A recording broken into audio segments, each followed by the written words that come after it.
I did the Oscars when I was like 8 or 9. I sang at the Oscars. En avril 2021, au cœur d'un Dolby Theatre presque silencieux, une image a surpris Hollywood.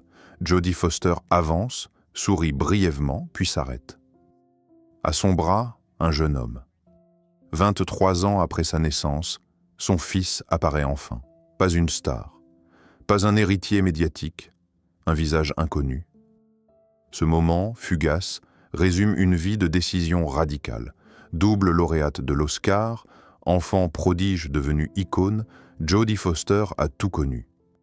Les tapis rouges, les flashs, les rôles qui marquent une époque. Pourtant, quand il s'est agi de ses enfants, elle a choisi l'effacement. Pas d'interview, pas de photos volées, pas de récits familiaux vendus à la presse. Pourquoi une femme façonnée par Hollywood a-t-elle décidé d'en tenir ses fils à distance absolue? Était-ce une protection? Une peur? Ou une lucidité née trop tôt? Car Foster sait ce que la célébrité fait aux corps jeunes, aux identités fragiles, aux enfances observées. Derrière ce silence, une question demeure, centrale et inconfortable. La renommée d'une mère peut-elle devenir un danger pour ceux qu'elle aime le plus? Et jusqu'où faut-il aller pour préserver une enfance quand le monde entier réclame des images? Cette histoire, avant d'être une mère silencieuse, Jodie Foster a été un phénomène. Une enfant repérée très tôt, propulsée dans un monde où la caméra ne cligne jamais des yeux. À 6 ans, elle tourne déjà pour la télévision. À 12, elle est projetée au centre d'un film qui marquera l'histoire du cinéma. Dès lors, son visage devient familier, son nom synonyme de talent précoce et d'intelligence rare. Hollywood l'admire, le public la respecte, la presse la décrit comme différente, plus cérébrale, plus distante, plus maîtrisée. Les années passent et la promesse se transforme en consécration. 2 Oscars, obtenus à des moments clés, viennent sceller une carrière que peu d'actrices peuvent revendiquer. Elle n'est pas seulement une star, elle est une référence. Une figure d'autorité artistique dans une industrie dominée par l'ego et l'exposition permanente. Dans les studios, on parle d'elle avec une forme de déférence. Sur les plateaux, elle impose le calme. Dans les interviews, elle choisit ses mots. Toujours. À cette époque, l'image publique de Jodie Foster est presque parfaite. Peu de scandales, pas de romances étalées, pas de confidences inutiles. Elle apparaît comme une femme qui contrôle sa narration, une actrice qui refuse d'être réduite à un corps ou à une rumeur. Pour Hollywood, elle incarne une réussite rare, celle d'une enfant star qui n'a pas sombré, une trajectoire droite dans un milieu qui broie souvent les plus jeunes. C'est dans ce contexte de gloire maîtrisée que naît son premier fils, en 1988. L'événement pourrait devenir un récit médiatique classique. Une actrice oscarisée, devenue mère, offrant au public un nouveau chapitre attendrissant de sa vie privée. Mais rien de cela n'arrive. Pas de couverture exclusive, pas de photos officielles, pas même le nom du père. Le silence est total, presque déroutant. 3 ans plus tard, un second enfant voit le jour. Là encore, la même absence d'image, la même opacité. Alors que d'autres célébrités ouvrent leurs portes aux magazines, Foster ferme les siennes. Elle ne commente pas, elle n'explique pas. Elle continue de travailler, de tourner, de réaliser comme si la maternité appartenait à une autre dimension, inaccessible au regard public. Aux yeux de l'industrie, ce choix intrigue. Hollywood est habitué aux enfants stars de 2e génération. Les héritiers, les dynasties, les noms qui se transmettent comme des marques. Les enfants deviennent souvent des prolongements de la célébrité parentale. Parfois, avant même d'avoir choisi qui ils veulent être. Chez Jodie Foster, rien de tel. Ses fils n'apparaissent pas sur les tapis rouges. Ils ne sont pas cités dans les discours. Ils ne deviennent pas des symboles. Cette discrétion n'est pas un hasard. Elle s'inscrit dans une cohérence plus large. Depuis toujours, Foster entretient une relation méfiante avec la notoriété. Elle en connaît les avantages, mais aussi les dégâts invisibles. Elle sait comment l'attention constante déforme les regards, comment l'admiration peut se transformer en appropriation. Son succès ne l'a jamais rendue naïve. Au contraire, il semble avoir aiguisé sa vigilance.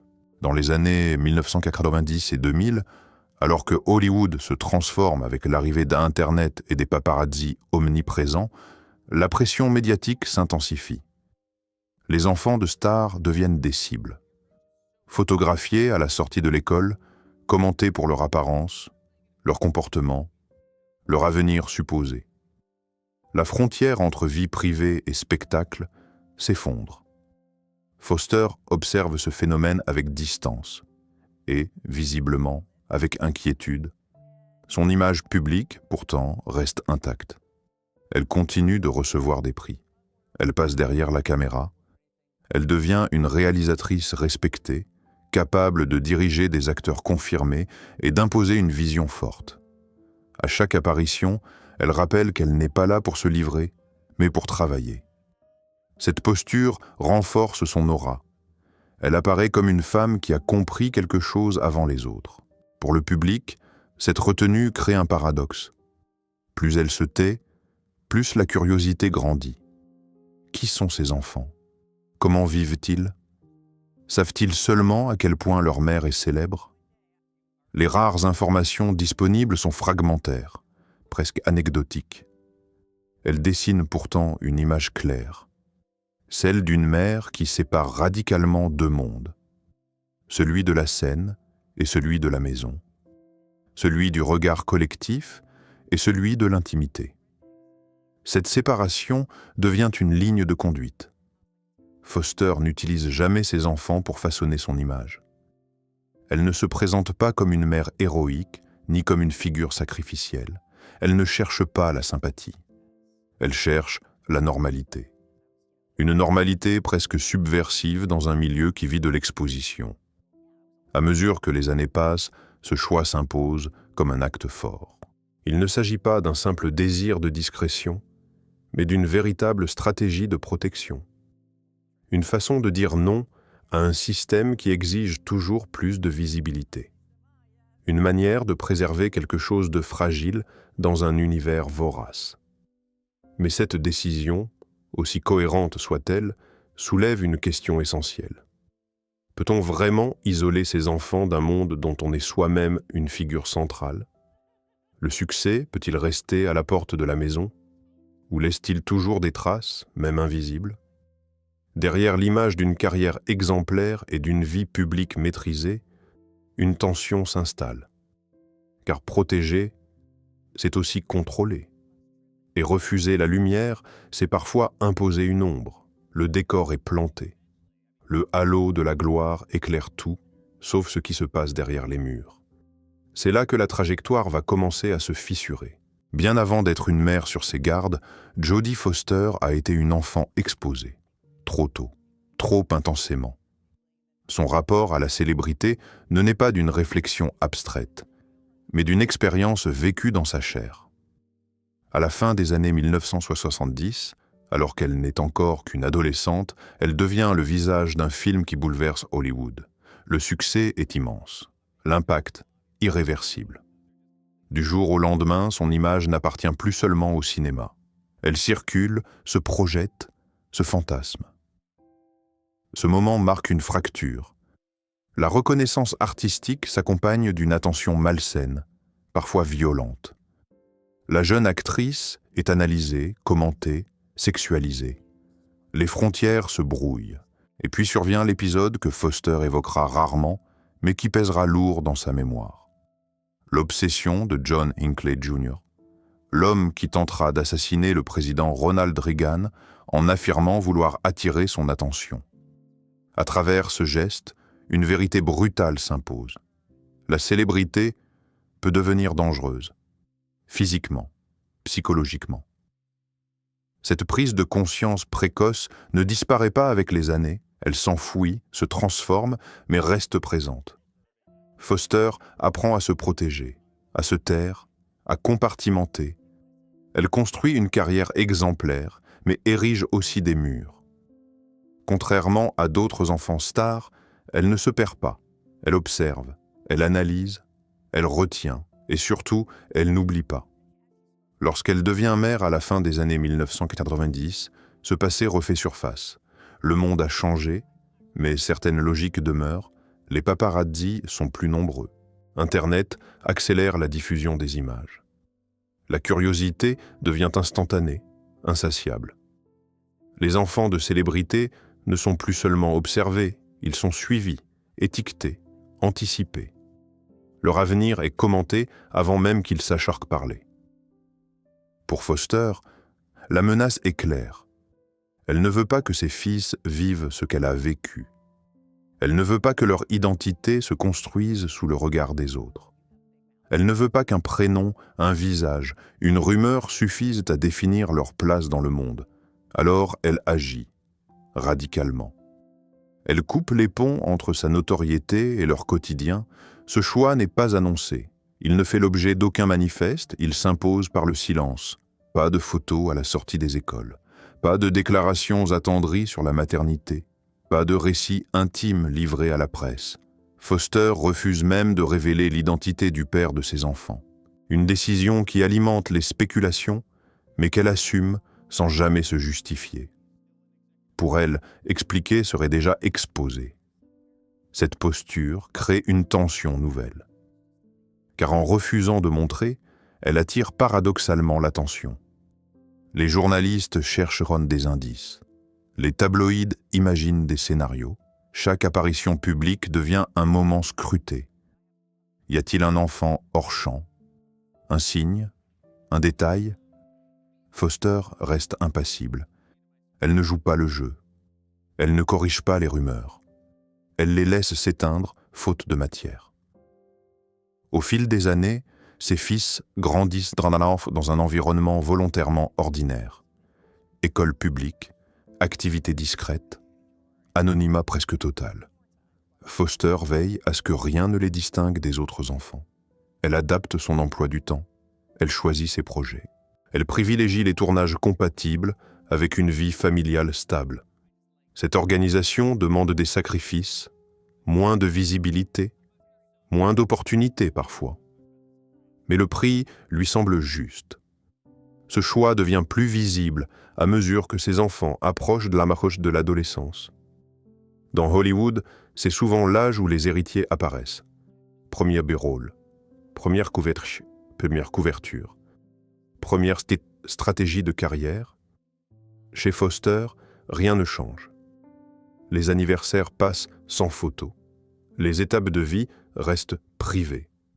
Le contraste avec les autres familles de stars était frappant. Pourtant, cette protection absolue n'est pas sans conséquences.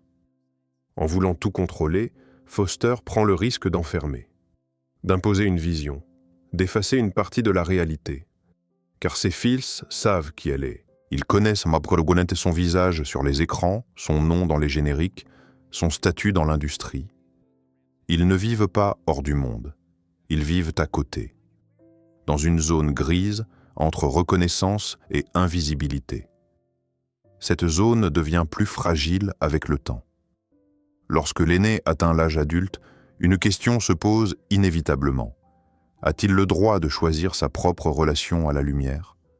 Peut-il, s'il le souhaite, marcher sur les traces de sa mère? Ou l'ombre protectrice est-elle devenue une barrière? La réponse arrive en 2021, de manière inattendue. Lors de la cérémonie des Oscars, Jodie Foster apparaît aux côtés de son fils aîné. L'image fait le tour du monde. Non pas parce qu'il est célèbre, mais parce qu'il ne l'est pas. Son attitude est réservée, son regard prudent. Il n'y a pas de mise en scène, pas de déclaration, juste une présence, comme une autorisation tacite, une ouverture mesurée. Ce moment révèle une fissure. Pour la première fois, la frontière que Foster avait dressée laisse passer quelque chose. Pas un spectacle, un passage. Elle ne présente pas son fils comme un héritier, mais comme un adulte capable d'assumer, au moins partiellement, la visibilité qui accompagne son nom. Le geste est discret, mais lourd de sens. À l'inverse, le cadet reste invisible. Aucun événement public, aucun signe, comme si deux trajectoires se dessinaient déjà. L'une, prudemment connectée au monde artistique, l'autre, résolument en dehors. Cette divergence pose une question essentielle. La stratégie de protection a-t-elle laissé place à la liberté de choix? Ou bien chaque enfant réagit-il différemment à la même éducation? Ce contraste met en lumière la complexité du rôle de Foster. Elle n'est pas seulement une mère qui protège, elle est une femme marquée par son histoire, qui tente de réparer ce qu'elle a vécu en empêchant que cela se reproduise. Mais peut-on vraiment réparer le passé en contrôlant l'avenir? La protection peut-elle devenir une forme de contrainte invisible? À ce stade, la trajectoire semble claire, mais les zones d'ombre persistent. Derrière le silence, derrière la retenue, se cache une vérité plus profonde. Une vérité qui ne concerne pas seulement une famille célèbre, mais une question universelle. Jusqu'où faut-il aller pour protéger ceux que l'on aime? Et à partir de quand la protection se transforme-t-elle en héritage pesant? La gloire, chez Jodie Foster, n'a jamais été un refuge. Elle a été une épreuve, et c'est cette épreuve, intériorisée, qui guide chaque décision. Mais ce choix radical, aussi cohérent soit-il, mérite d'être interrogé. Car en tenant ses enfants loin de Hollywood, Foster n'a pas seulement rejeté un système, elle a redéfini ce que signifie transmettre. La réponse, elle, se trouve plus loin, dans ce que ses enfants ont fait ou feront de cette enfance protégée. La vérité, chez Jodie Foster, ne se révèle jamais d'un seul bloc. Elle se déplie lentement à mesure que l'on relit les silences, les choix, les phrases prononcées à demi-mot. Derrière la décision d'élever ses fils loin d'Hollywood, il n'y a ni dogme ni posture morale. Il y a une mémoire. Une mémoire qui se souvient trop bien de ce que coûte la lumière quand elle tombe trop tôt. Foster n'a jamais prétendu que la célébrité était mauvaise en soi. Elle en connaît la valeur artistique, la force symbolique, l'énergie collective. Mais elle sait aussi que la célébrité n'est pas neutre, qu'elle agit comme un accélérateur. Elle amplifie les qualités, mais déforme les fragilités. Pour un enfant, cette accélération peut être destructrice. Voilà la racine de son choix. Non pas fuir le monde, mais ralentir le temps pour ceux qui n'ont pas demandé à être vus. Cette philosophie se traduit par une série de décisions concrètes, rarement commentées, toujours cohérentes. Foster choisit des écoles où le nom de famille n'ouvre aucune porte. Elle privilégie des cercles amicaux éloignés de l'industrie. Elle refuse les invitations qui exposeraient ses enfants. Elle n'interdit pas la curiosité, mais elle la canalise. La maison devient un espace neutre où le travail de la mère n'est ni glorifié ni nié. Un fait parmi d'autres. Peu à peu, un équilibre s'installe. Les enfants grandissent sans être définis par l'image maternelle. Ils apprennent à se tromper sans être jugés, à changer d'avis sans être archivés. Foster l'a souvent laissé entendre sans jamais en faire un discours. Ce droit à l'erreur, elle ne l'a jamais eu. Elle tente de le restituer à ses fils, non comme un privilège mais comme une nécessité. Pourtant, cette protection totale pose une question délicate. En voulant préserver l'anonymat, ne crée-t-elle pas une frontière trop étanche? Car l'absence de regard extérieur ne supprime pas la conscience de l'héritage. Les fils de Foster savent que leur mère est une figure. Ils vivent avec cette connaissance même si elle n'est jamais mise en scène. La différence, c'est qu'ils peuvent choisir quand et comment l'affronter. Cette liberté apparaît clairement dans les trajectoires divergentes des deux frères. L'aîné, Charles, manifeste un intérêt pour l'art, la scène, la création. Rien d'ostentatoire. Pas de lancement médiatique, pas de récit de succession. Il avance à petits pas dans des espaces où le nom Foster ne garantit rien. Son apparition publique aux côtés de sa mère, en 2021, n'est pas une déclaration d'ambition. C'est une expérience, une manière de tester la frontière sans la briser. Le cadet quitte suit une autre voie, plus discrète, plus éloignée encore de la sphère artistique. Son absence totale de la scène publique n'est pas un effacement forcé. Elle ressemble plutôt à un choix silencieux, rendu possible précisément parce que personne ne l'a attendu là. Dans cette différence, on perçoit le cœur de la stratégie de Foster. Elle n'a pas décidé à la place de ses enfants. Elle a décidé pour eux le cadre. À l'intérieur, ils avancent seuls.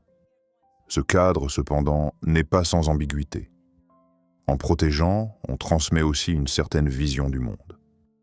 Celle de Foster est empreinte de méfiance à l'égard de l'exposition. Elle considère la visibilité comme un outil, jamais comme une fin. Cette méfiance, ses enfants l'ont absorbée, consciemment ou non. La question devient alors plus large. Peut-on offrir la liberté sans transmettre la peur qui l'accompagne ? Foster n'ignore pas cette tension. Dans de rares interviews, elle évoque la nécessité de lâcher prise.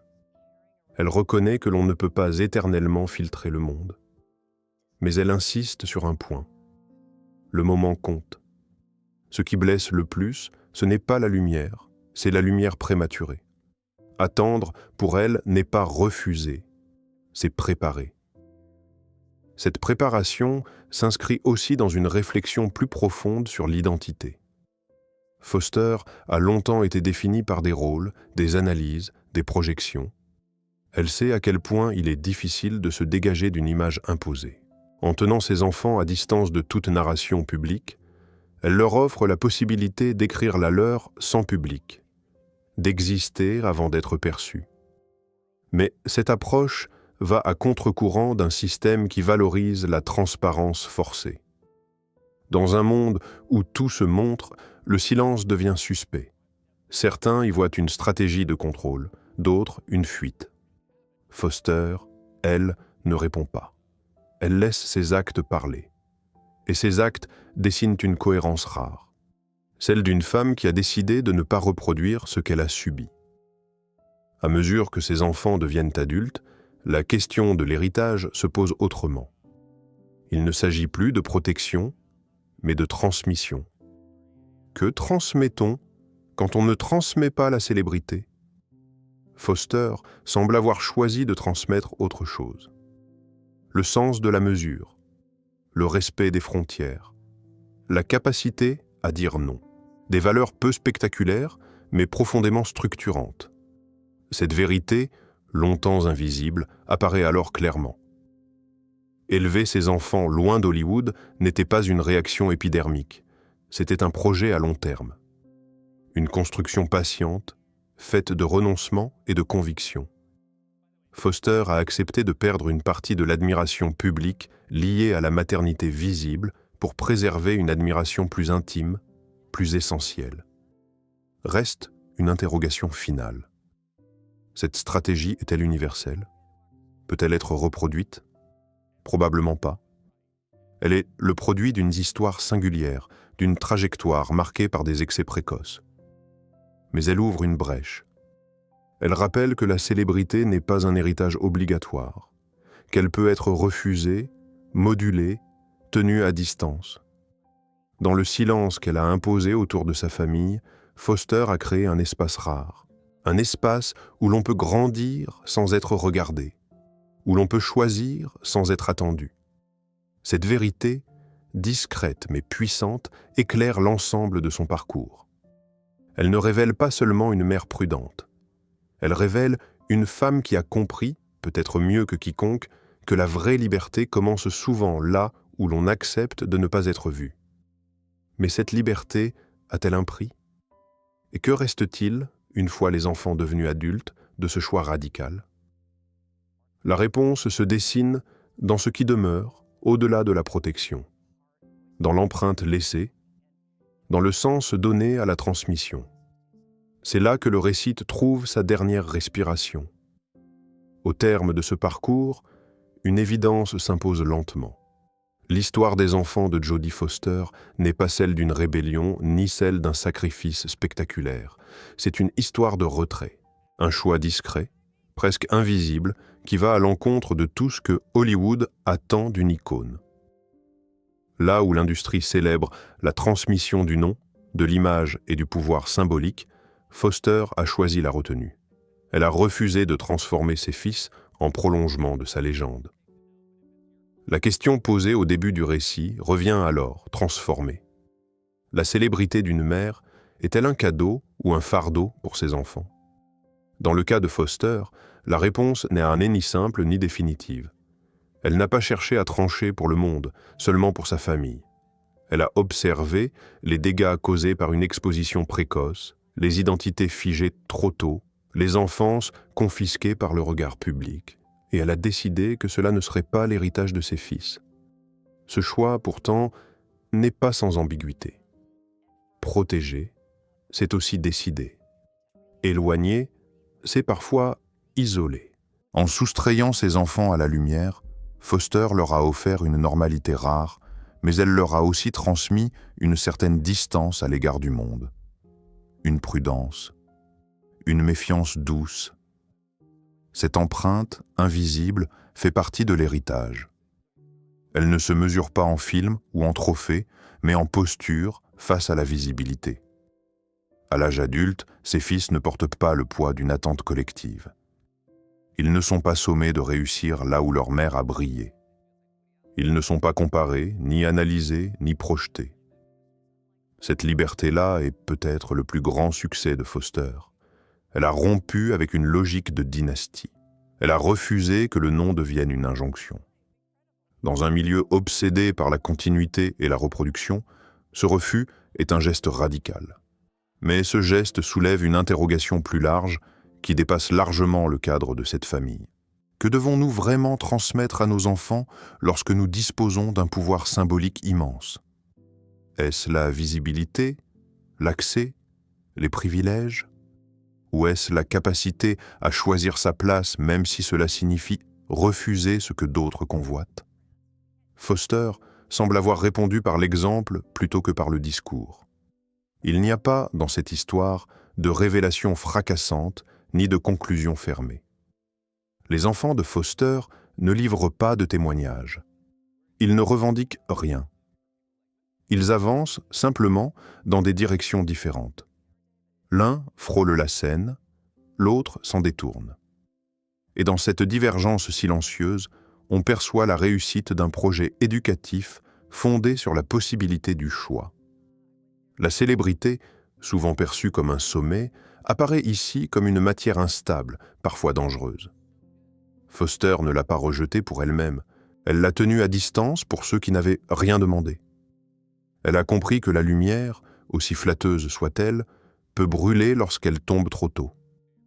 Et elle a préféré l'ombre protectrice, temporaire, à l'éclat irréversible. Cette histoire invite à un renversement de perspective. Dans une société où l'exposition est devenue une valeur en soi, le silence peut être un acte de résistance. Le refus de montrer peut être une forme d'amour. Foster n'a pas cherché à être admirée pour sa maternité. Elle a accepté de ne pas être comprise, d'être jugée distante, froide, secrète. Elle a payé ce prix pour préserver ce qu'elle considérait comme essentiel. Reste une dernière question, suspendue. Lorsque les enfants grandissent, lorsque la protection n'est plus nécessaire, que reste-t-il de ce choix? Peut-être une confiance discrète. La certitude d'avoir grandi sans être consommé. La possibilité de regarder le monde sans craindre qu'il vous dévore. Ce sont des héritages invisibles, impossibles à quantifier, mais profondément structurants. L'histoire des enfants de Jodie Foster ne se conclut donc pas par un verdict. Elle s'ouvre sur une réflexion, sur le pouvoir des parents célèbres, sur la responsabilité qui accompagne la reconnaissance publique, et sur cette idée dérangeante mais essentielle, parfois, le plus grand acte de transmission consiste à ne rien transmettre de visible, car il existe des héritages qui ne se voient pas, des héritages faits de silence, de limites et de temps accordés. Dans un monde saturé d'images, ces héritages-là sont les plus rares et peut-être les plus précieux.